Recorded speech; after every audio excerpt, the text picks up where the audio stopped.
Hi, my name is Amy Pavlina, and today we're going to go over days 8 and 9 for Unit 4 for Passport to Social Studies, Grade 4. So this lesson, these two lessons that are coupled together, are really important to really cement your students' foundational knowledge of what the First Amendment protects. Last time when you met with your students for day 7 of this unit, you spoke about what freedoms do students have in the building for their freedoms of speech. So some important things to have your students think about and some important takeaways for this set of two lessons that go together is that you're going to be bringing back the First Amendment in the Bill of Rights. You're going to speak very deeply about it and what does it mean to have the First Amendment for people at this time and also before this time in New York. What kind of state is New York? You're going to talk about the trial of Peter Zenger and the New York Times Company versus Sullivan.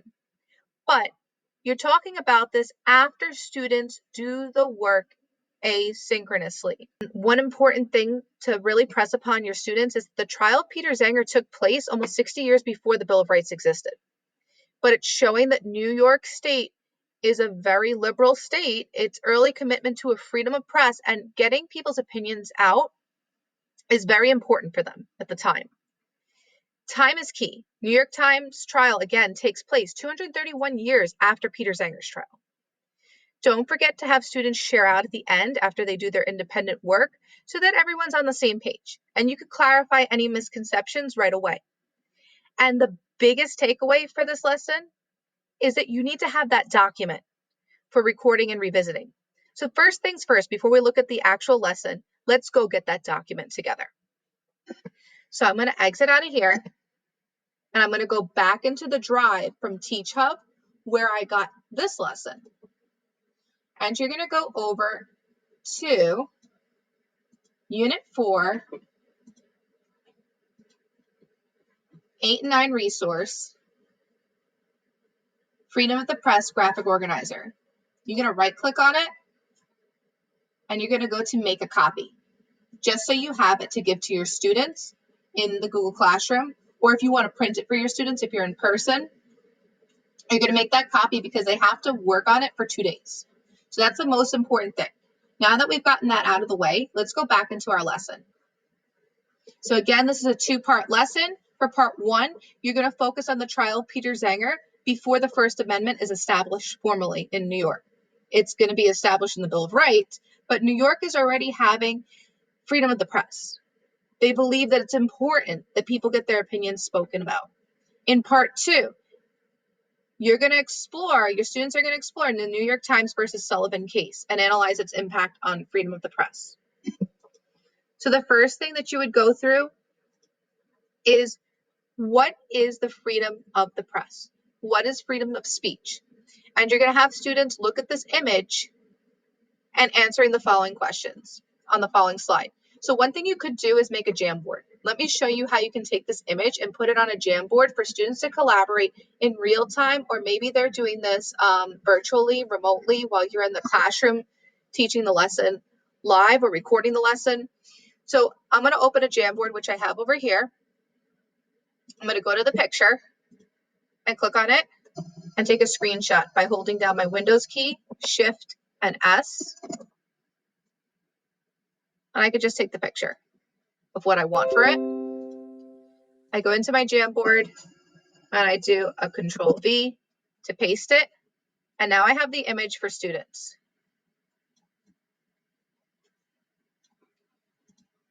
Now I could have some of my students have an option of saying it out loud, or I can just copy and paste the questions by doing a Control C and going into my Jamboard and putting a Post-it there with each question.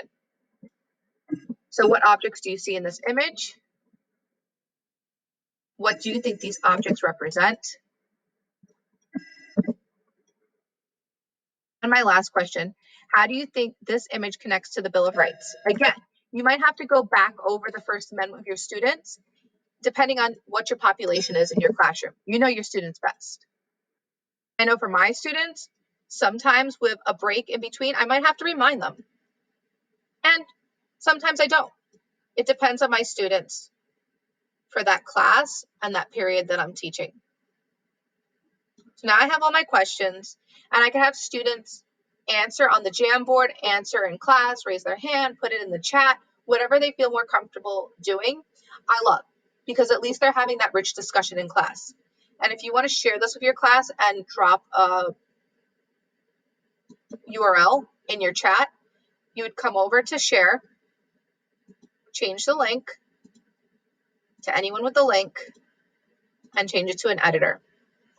Then you copy it and you could put it in your Zoom or your Meets, whatever is more convenient for you or whatever you're using. You're going to tell them, you know what, last week we focused on freedom of students in the classroom and freedom of actual speech.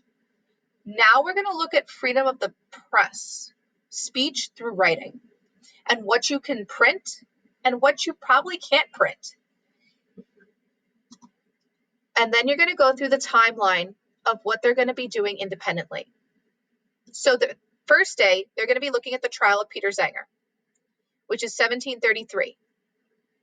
This is 60 years before the Bill of Rights is even added to the U.S. Constitution. So this really had to be in the framers' mind that this is really important. And maybe this trial influenced some of the framers from New York for the Constitution. And then you're going to tell students, okay, tomorrow we're going to revisit something that happened in the 1960s. So maybe things are much easier. Maybe they're not. You're going to really have to focus on setting your students up for what time period they're focusing in for each day.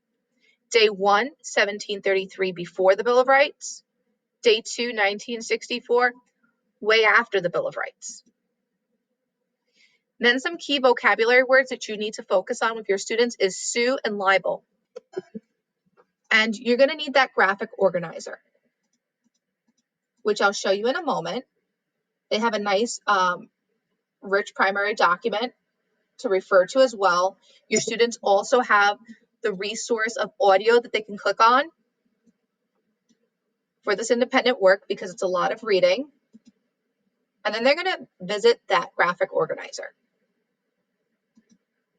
And then you come back together as a class to check for their understanding. You could do this together. You can do this as an exit ticket. You can do this as a discussion that you're going around the room. How do you think the press in 1733 is similar to the press today? That's a rich question because you're going to have a lot of varied responses based on what your student knowledge of the press is. How is it different from the press today? Again, that's a great question, and it's going to be like an open discussion that you can have a talk about this. Maybe you could even do this during your SEL period. Now, you're coming to day 2 of this lesson. It's a long lesson. You need to break it apart into 2 different days because one day it's just too much for your students. It's going to be overwhelming. They're going to get the facts confused between the 1960s, 1700s, what actually happened, and so on. So this one is important because it's a newspaper, the New York Times, versus the police commissioner of Montgomery, Alabama at the time.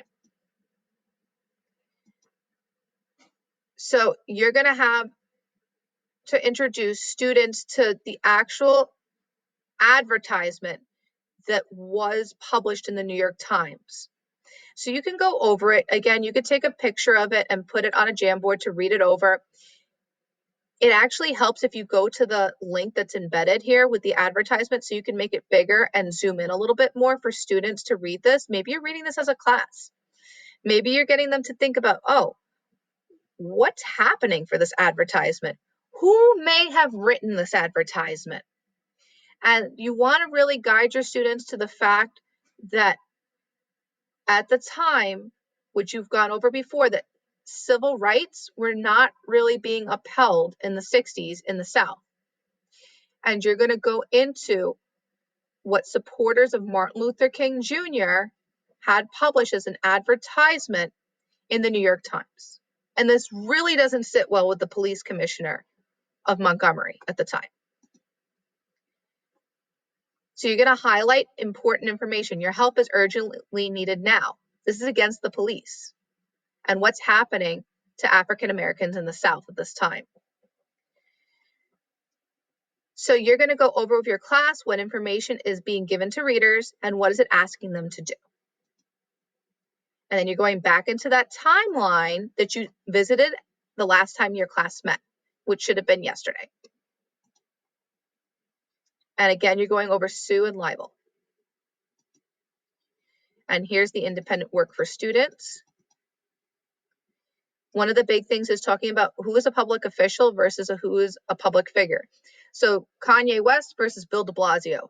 Who's a public figure versus who's a public official? Who has more merit? Who's to say what goes on? And that graphic organizer. So let's look at a completed version of the graphic organizer just to see what it could look like for your students. And then we're going to come to the wrap up of this lesson where you're comparing and contrasting the two. So here's what the graphic organizer looks like completed. You're going to have to take this document that we made a copy of at the beginning of this video and put it with your lesson in Google Classroom or print it out for students to use within your classroom.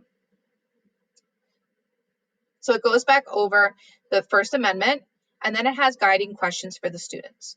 Summarize the facts of the case in 2 to 3 sentences. What was the outcome of the case, and why was this outcome important? Again, they do the same thing for New York Times Company versus Sullivan. And they really have to come up with the idea that freedom of the press is important for people in New York. Yes, for the New York Times Company versus Sullivan, at first, it takes place in Alabama. And the Alabama Supreme Court rules in favor of the police commissioner until the New York Times says, no, I'm going to take this to the U.S. Supreme Court, and the U.S. Supreme Court rules unanimously in favor of the New York Times that the Supreme Court of Alabama did not uphold the First Amendment, and that having the freedom to have an open discussion about what is going on is more important than being 100% accurate. Open debate and opinion is important to have in the press. And this really protects the press and their ability to openly criticize public officials.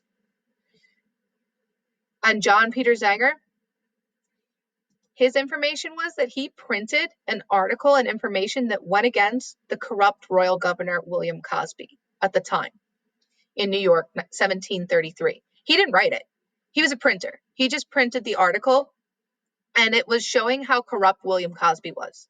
So again, going against a public official.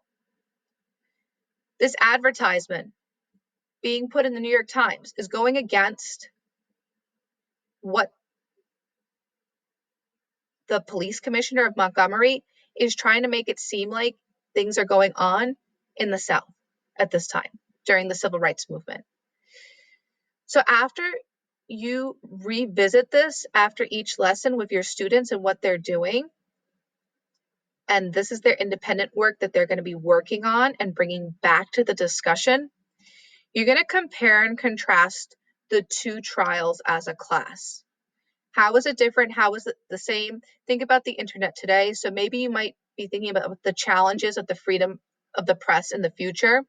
Maybe even you're going to be talking about informed digital citizenship, that your students, they need to really figure out what's truthful versus what's not truthful, good places to find information and research. So what sites might be more truthful than other sites, more believable. And then your wrap up would be students sharing out the similarities and differences between the two cases. This is a lot of heavy lifting with this lesson because it is a 2-day lesson, and you really should be going back and forth with 2 days back to back for this lesson. I hope that this has been helpful.